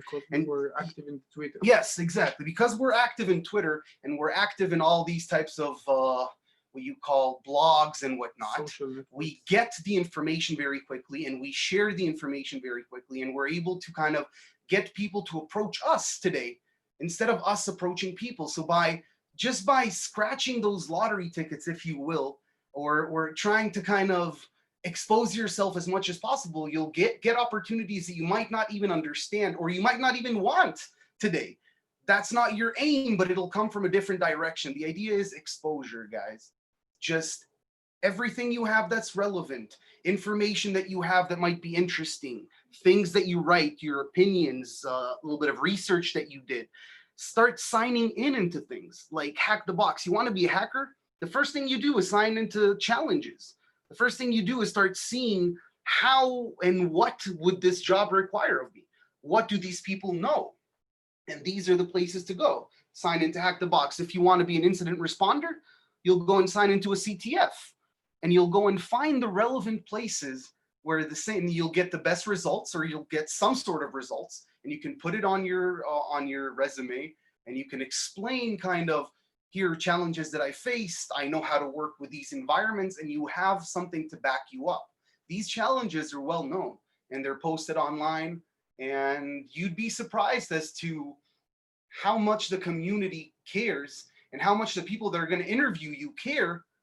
And this has been said here, I think maybe 5 or 6 times. People care about LinkedIn. They care about Twitter. They care about your presence. They care about your experience, even in things that are not job related, but things that you were just inquisitive about and just curious about, and you started teaching yourself. Most of the places are looking for people that are able to teach themselves, that are able to, get in there and just dig, whether it's job related or whether you get money for it or not. The idea is just to be interested and be curious and get that childlike curiosity that I just want to try and do it and get there. And in our company, for instance, Shaya, which was a keynote speaker here today, is today kind of working with us and able to give us a little bit of his time, and we find him to be excellent. And just that devotion and I think kind of ethical approach and work ethics, which is amazing to see at any hour, availability, and the want to learn. You see a guy that's just thirsty for knowledge and looking for any piece of relevant and information that he can start pulling at that thread and start seeing what comes out of it, and he tries. And I think the most important thing here, guys, is just to try. Nothing bad would come out of you trying except experience, and that's not bad. That's a good thing. So if you didn't gain anything else, and if you didn't get a job from it, and if you didn't get money from it, and even if you didn't have that much fun with it, you still gained experience, and that still matters. And I think that's what we're looking for those type of people that will just relentlessly go out there and try and do certain things to expose themselves and do certain things to expose themselves to new information. And besides that, guys, there might not be a lot that you need to do. The rest and the opportunities, they'll come to you if you just try. It's about exposure. We'd be willing to answer some questions as well, and maybe even questions that are more kind of specific. Before we'll get to the question, I just wanna tell a little bit about our positions and how do we find ourselves relevant to this kind of program. Shaya is the best example we have, because he's an example of a student who just wanna get to some place. He wanna get to somewhere. He has a goal, and he's going to this goal, towards this goal for every day, a little bit every day. He's learning a lot. He didn't wait for us to start with a real project. He didn't wait for us to start with a real experience and practice. We started together with Hack the Box. We started together with our own custom labs. We started together learning, researching. We learned together the basics. We learned how to document, how to make a report, how to make the thing that matters. And this is just an example of how we can take a graduate from this program. And I can assure you that a student like Shaya would be very, very easy to find his next role in cyber security sector. I can assure you that. And for those kind of students, when they do this kind of path, when they actually they finish, they graduate the program and they come fresh and very hungry to the knowledge, and after a couple of months they are actually starting to finding their own vulnerabilities, writing their own reports. You can actually see that there is a real professional is being built over here. Then you see that there is a lot more than just than just the professional itself. You can see basically the experience, how it joins together. Yeah, the joins together in cyber. You see how graduates are. Basically, my mailbox is full, my WhatsApp is full, I get messages every day. I see a lot of students, and it's very happy. I'm very happy to see that. And I think one of the most important things when it comes to also, kind of the community, the Haredi community or the Orthodox community, when it comes to exposing yourselves, right? It's a matter of where and how, but there are so many, kind of authorities to take this information from. We've seen on this conversation 3 or 4 very relevant people in the industry to follow. And I guarantee that from the community, from the Haredi community and the Orthodox community, there's already those people that are entrepreneurs, that are very, very kind of unique people in their jobs, and people to follow those people on Twitter, see what they're tweeting about, see what on LinkedIn, what they're talking about, where promote yourself. Exactly. Start just exposing yourself, seeing what it's about, and just getting to understand. Write everything down, document everything down, make sure you have everything documented, and you can post. Make sure that you can post a new post every day. Make sure that you have a database of posts that you have written yourself, and you can post a new post every day. Make sure you are relevant, and make sure to never stop learning. Especially in Corona, guys. Yeah. We're not out there. We're not talking to people.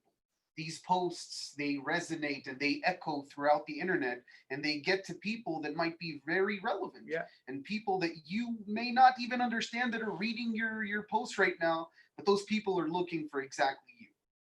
And that's what it's about. Yeah. Thank you. Does anyone have any questions? Anything that you guys wanted regarding to talk about? Yeah.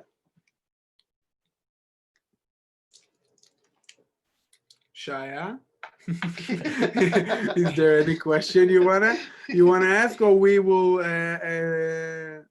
start our new PT tomorrow? I've seen. I have a question here. I have a question here from Zevi. Go ahead.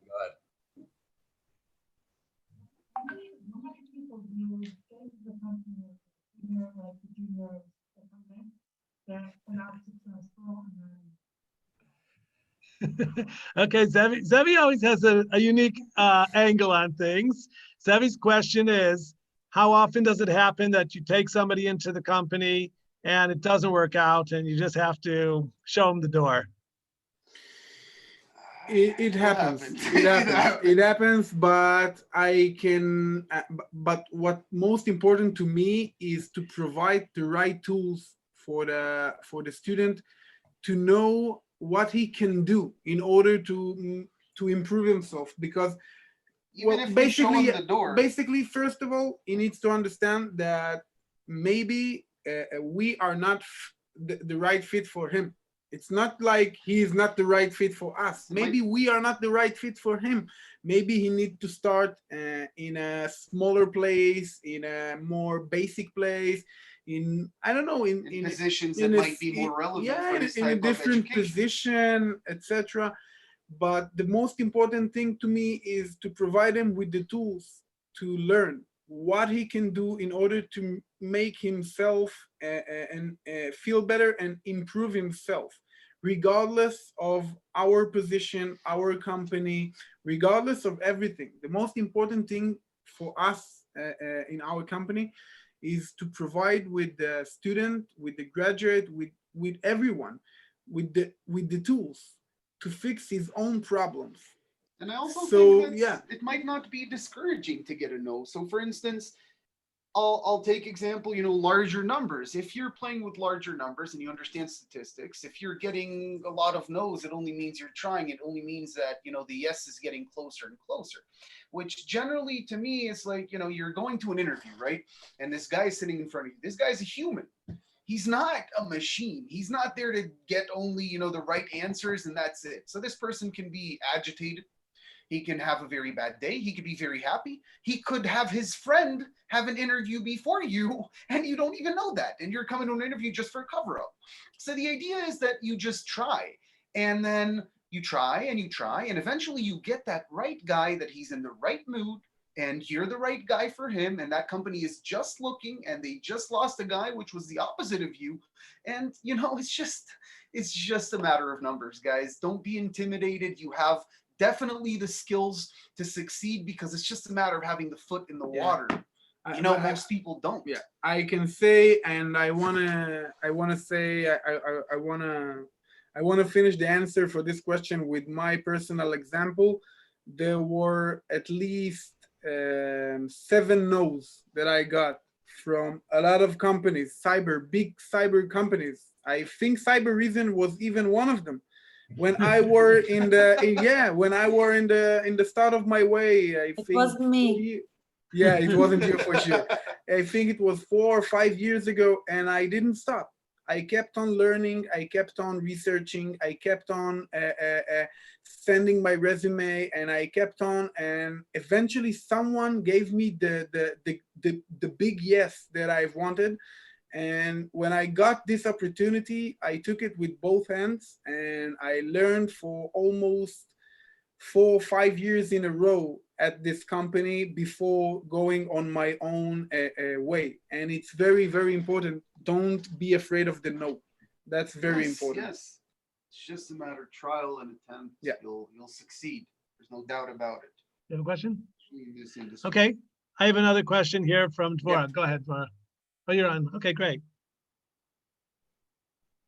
Hi there.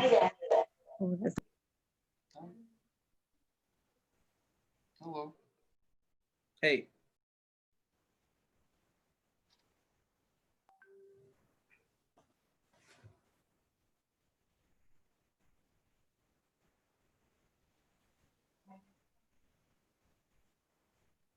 Dvorah asked about the work schedule in terms of weekly hours, and give us a description of. Basically, because of the Corona changed kind of the game. It changed everything.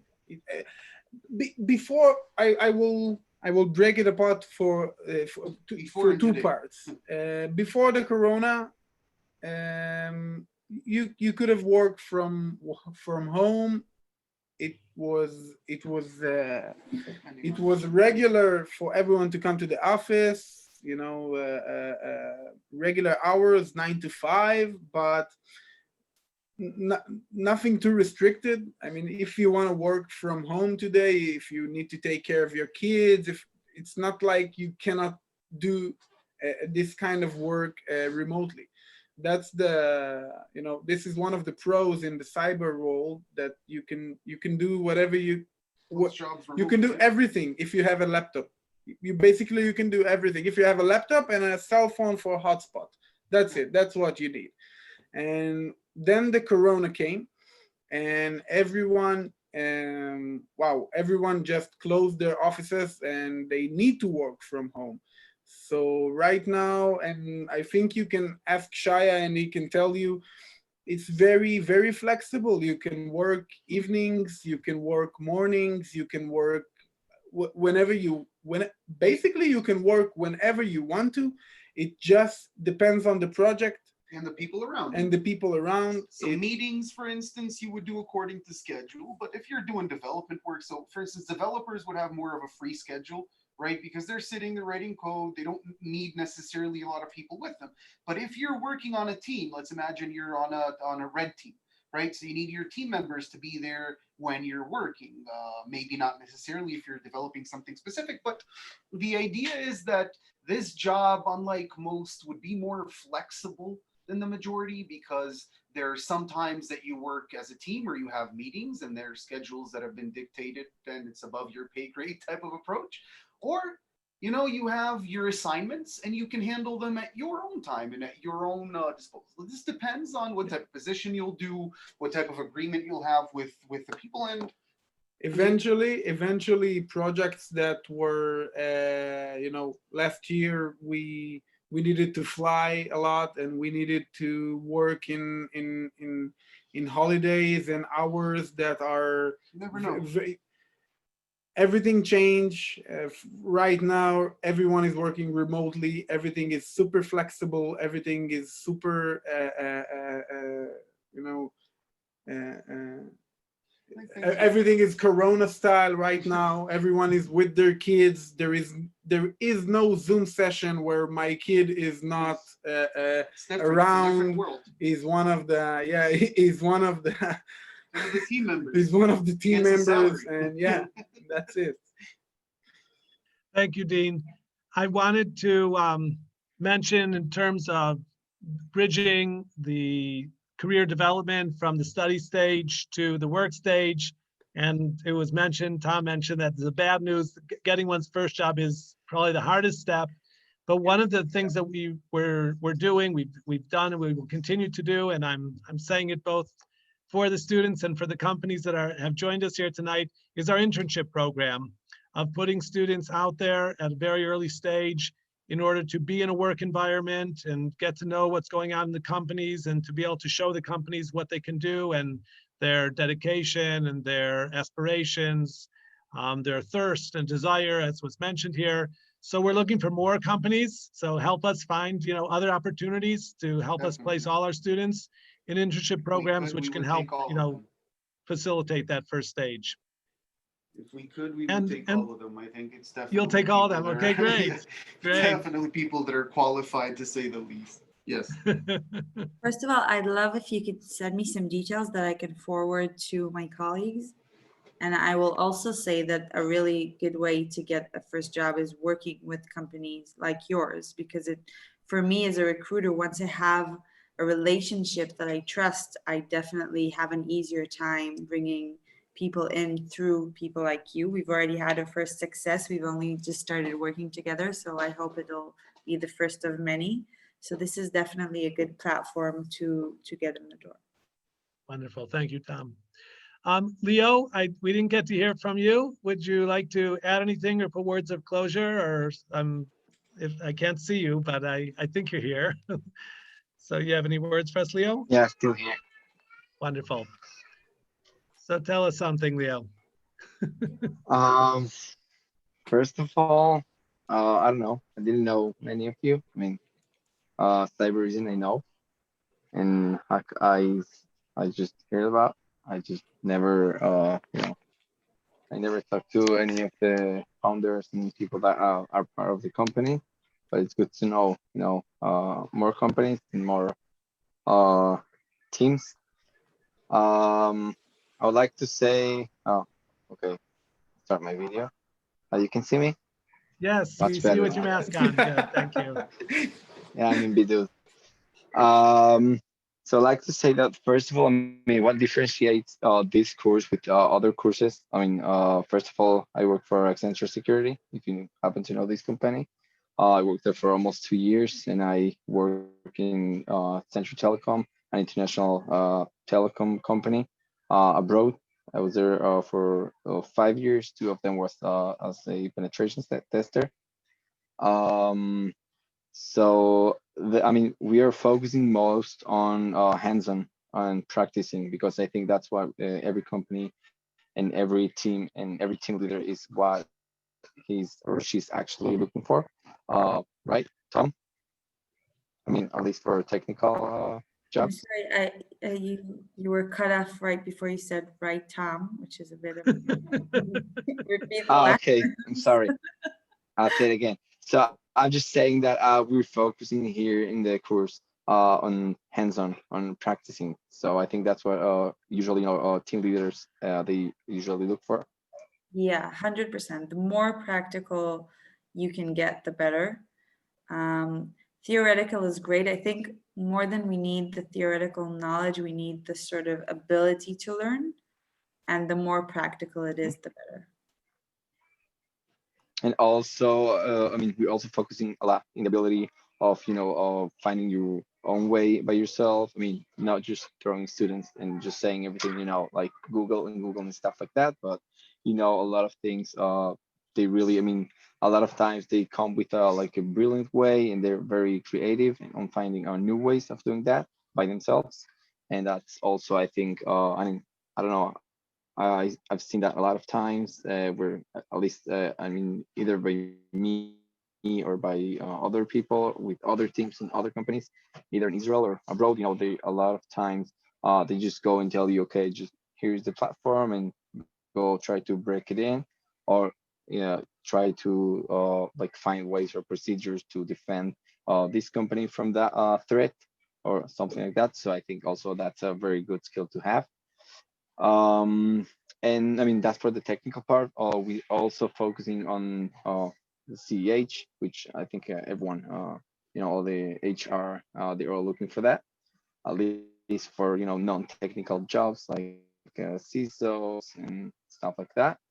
But I think that I mean one of the things, I mean, besides being also Haredi, I mean the religious people, at least in Israel, there's sometimes, I mean, I wouldn't say that we're all accepted in all of the companies because a lot of times, they just, the media and the news, and even right now after the Corona, we're not really, they're not considering us as the best people in Israel. That's because it's just ignorance, and a lot of people that they just go and watch TV, and that's what they know what they do instead of researching, and that's what actually they had to do. Because the people that they actually do that, I mean, the companies, they love. I mean, they talk a lot of times. I can give you names and even companies. I mean, even in my own company, but that's not a proof because I'm there. But I can give you names of people that they always tell me, okay, is this guy comes from the Haredi community, so bring it on because we know that I don't know Metrics or I don't know any other company that they hire a lot of usually they're girls. They know that they don't hold. I mean, that's another extreme. I'm not saying that we all like that, but they come with they don't have a like a smartphone, and they have like kosher phones. So Israelis, they like a lot to chill out and then take a coffee and then like taking breaks so often, which by us it doesn't happen so much. I mean, also by me, a lot of times I can sit for 3, 4, 7 hours straight. I mean, just going a little bit to the bathroom, obviously, and to take a short coffee, but that's all. And then you can just you go all the way with the project, and then you realize, okay, it's already 5 or 6, and then you have to leave. That's also one of the most benefits I think that we have. Um, what else? I think that I said everything. Oh, okay. Obviously, the English. I mean, the English. Uh, it may sound like a lot of people and a lot of employees or a lot of people even coming from the army, the soldiers, and even people that they had their masters. I can tell you that they don't know English. I mean, I don't know why. It's something that has to do with Israel. So they all are like people that they talk fluently English and they read and they write and they don't get stuck with when talking to Indians or when they talking to Australians or when they're talking to British people or different types of accents. And I think that we are good at that point. And if I can add more things, I mean, you said already everything that like creating a new profile on LinkedIn. And I would say also that one of the most things that the at least I mean either HR or the team leader that is hiring you, when that's interviewing you, they would look at it. Sorry, that would be probably the the self-confidence that you have. Like if you come and say, okay, yeah, I'm here. So then they tell you, I don't know, okay, so let's say you are in a real scenario, you break into some company and you are in computer number 2, and then they give you like, some, I don't know, some really hard challenge. So then if you answer with really a very high self-confidence, and then if you like, if you like, I think Tom, I just don't remember who said that if you don't know, you can say, okay, I don't know, but I can try to Google, or I can try to, if you give me the time or the resources, books, courses, or whatever, so I can try to dive deep into this specific topic or the other one. And I think that's also like a very good point, at least when you're trying to get into your first job. And that's all. Thank you very much, Leo.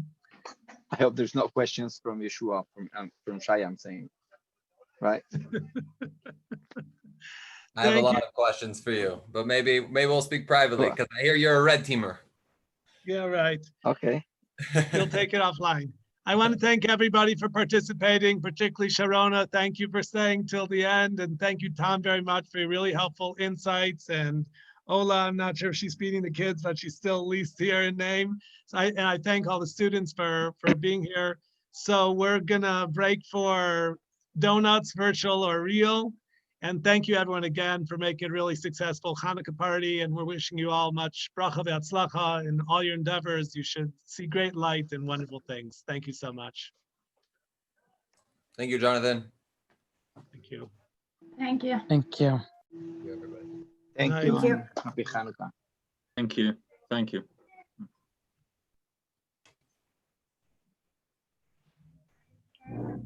A pleasure. Please help yourselves.